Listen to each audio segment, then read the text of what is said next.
let's talk about past client where, PEO definitely improved their operational efficiency. One specific client comes to mind is this small company in Seattle. They came on board with Insperity because it was the two founders. They had 11 employees at the time, and they were looking to scale the business. They changed their business a little bit, and they got into the COVID testing and COVID testing support, and their business blew up.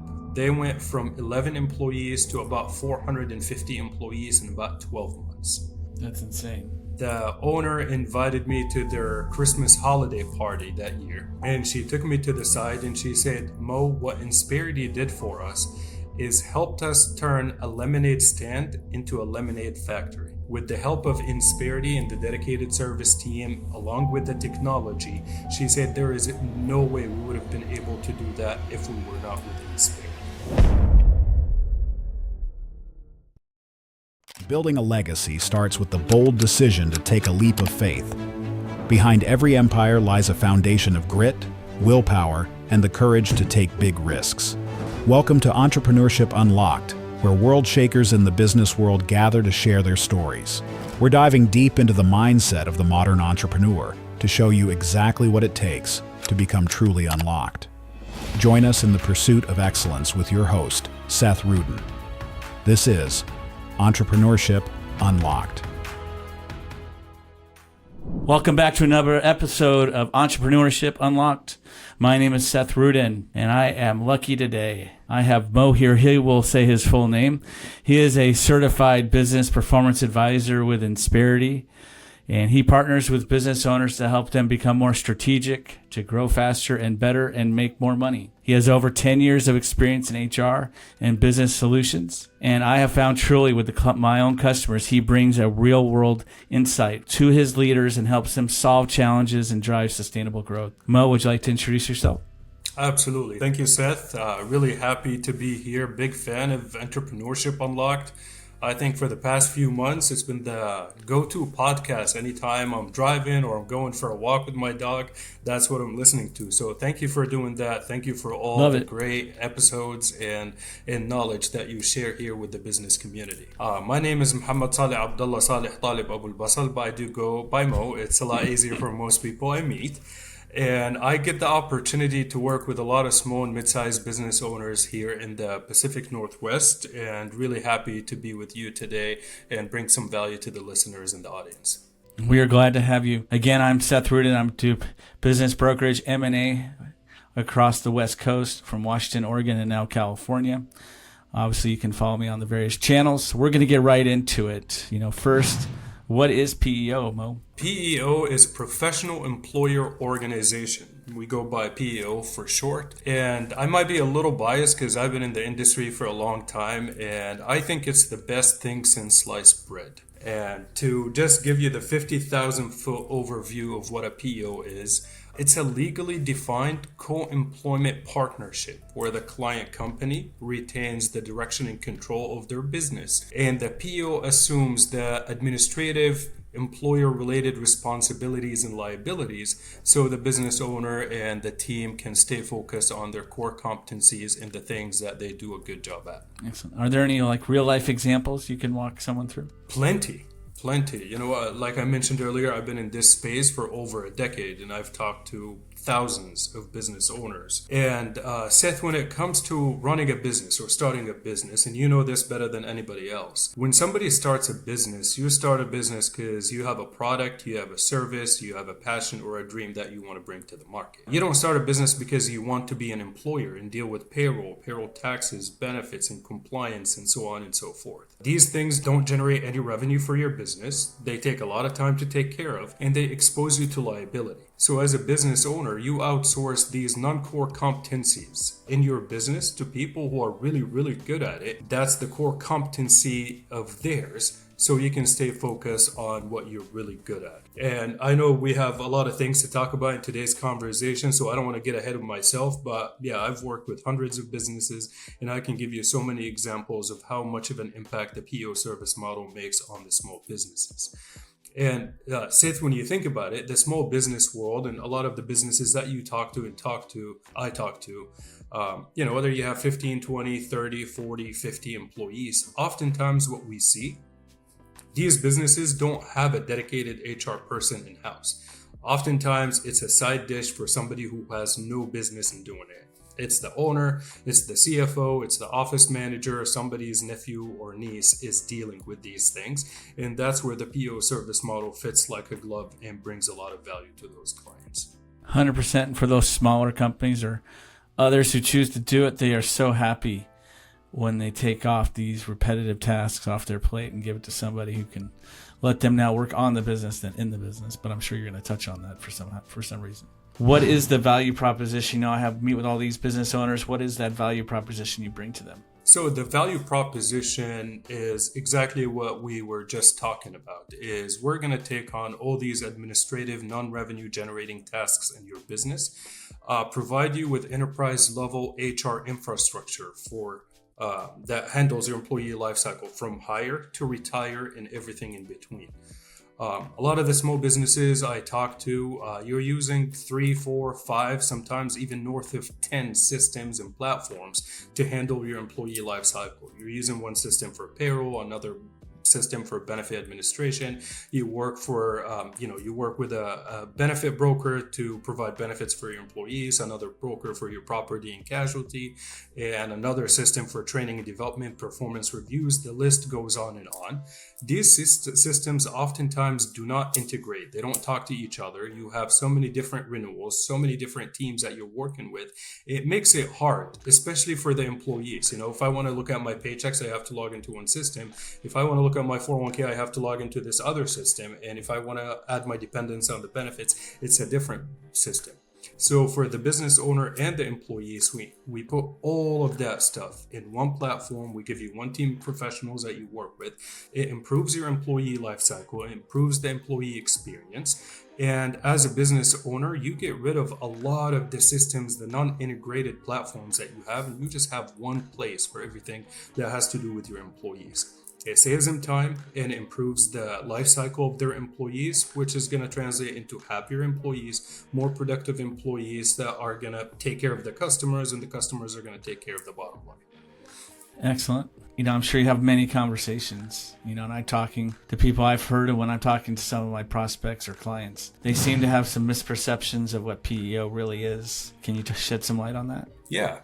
Especially here in the state of Washington, the PEO service model is new-ish. So it's been around in Washington since 2014, even though the model has existed since the 80s.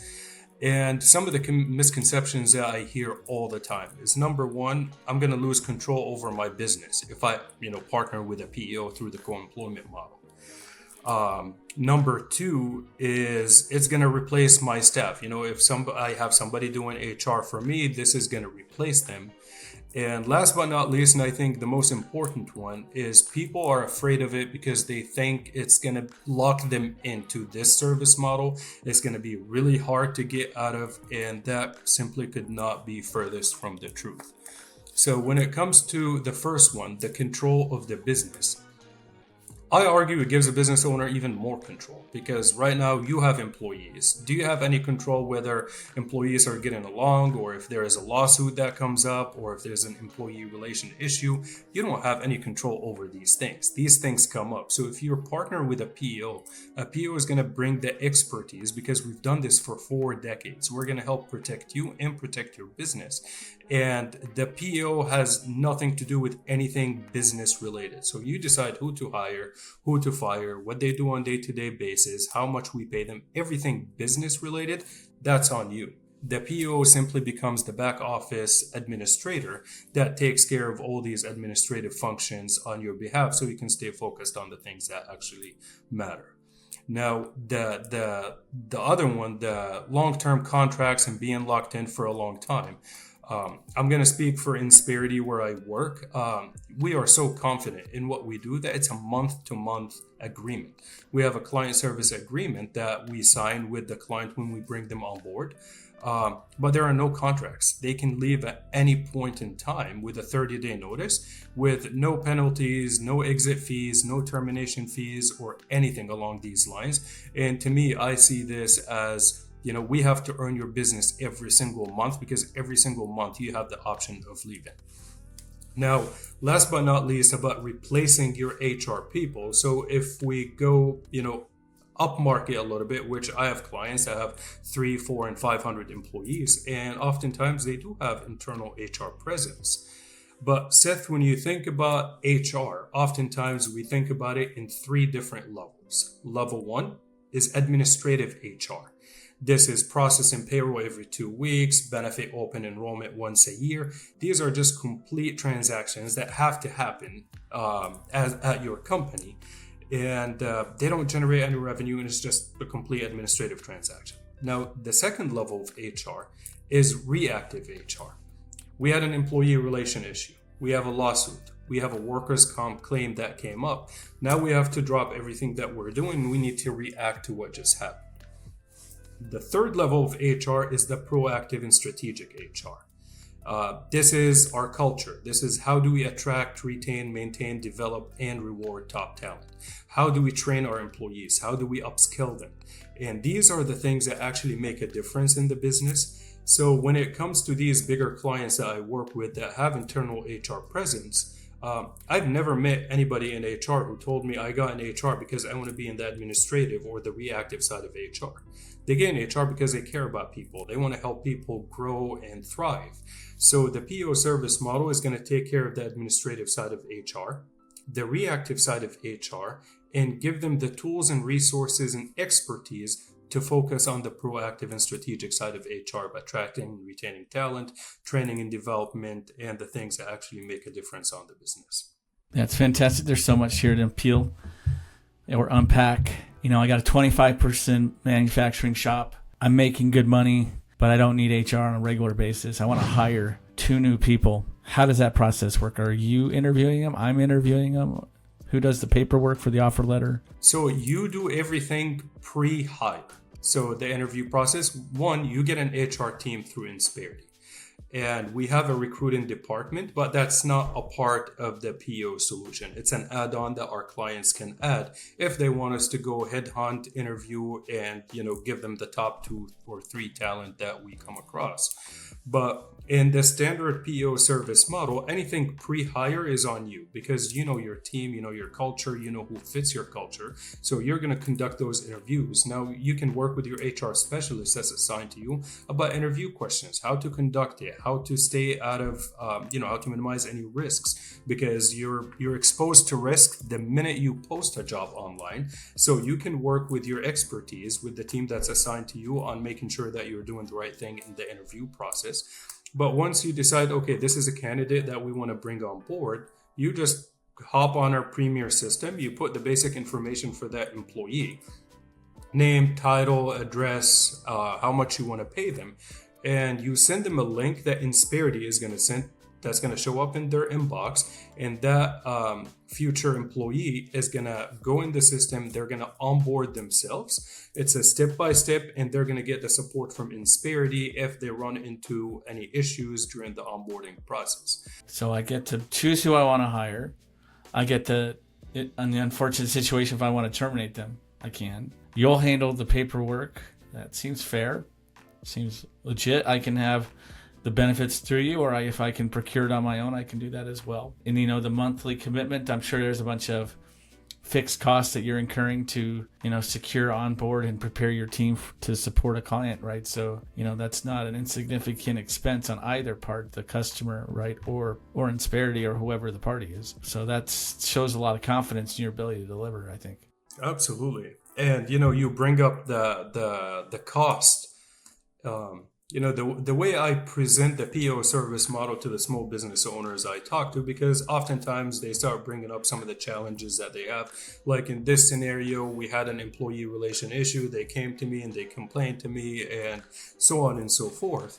And they got to a point in their business where they know they need help. They actually realize that they need help.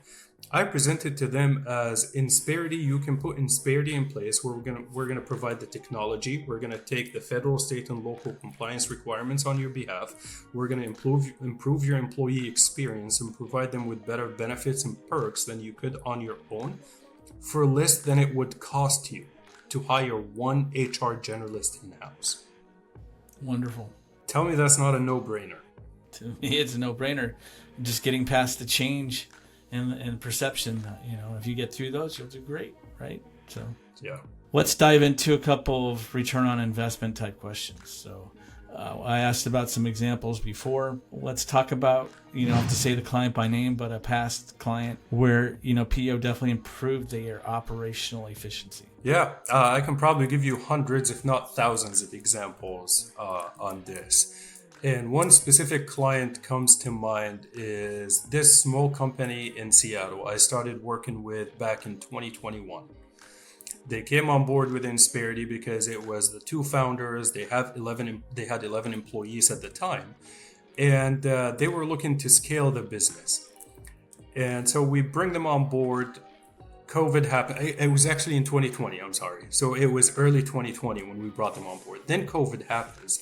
They changed their business a little bit, and they got into the COVID testing and COVID testing support. So they were supporting a lot of the testing facilities. They built a technology to track, people's vaccines or test results so they can go to work or not. And their business blew up. They went from 11 employees to about 450 employees in about 12 months. That's insane. And the owner invited me to their Christmas holiday party that year. And she took me to the side and she said, Mo, what Insperity did for us is helped us turn a lemonade stand into a lemonade factory. We saw an opportunity that we jumped on. And there were days where we were hiring 20, 30, 40 employees at once. We're onboarding in one day, 20, 30, 40 employees. With the help of Insperity and the dedicated service team, along with the technology, she said there is no way we would have been able to do that if we were not with Insperity. And I can give you plenty of those examples. There is one really, really interesting one. It's a Canadian-based company. They bought a small business in Tacoma to expand their business here in the US. And when they came on board, they had about 40, 45 employees. And, they were very, very business savvy people, their growth mindset, and they just want to take this thing to the moon. So they started hiring people in different states. They took their solution over to different states. And within about 18 months, they were in 19 different states in north of 400 employees. And the CFO, again, just like the prior example I gave, he said there is no way we would have been able to do what we did with that Insperity, because at the time they came on board with us, they actually didn't have an HR team. And as they crossed 150, 200 employee mark, they brought some HR in-house. They hired a couple HR people in-house to help them keep up. And Insperity took care of all the state required, compliance in every state that they operated in. And all they did is just find good people. And they even ended up actually buying another company and rolling it under theirs. And Insperity helped with that transaction and integration between these two companies. Fantastic. It's good having a partner that can flex up and down, right? So that really helps.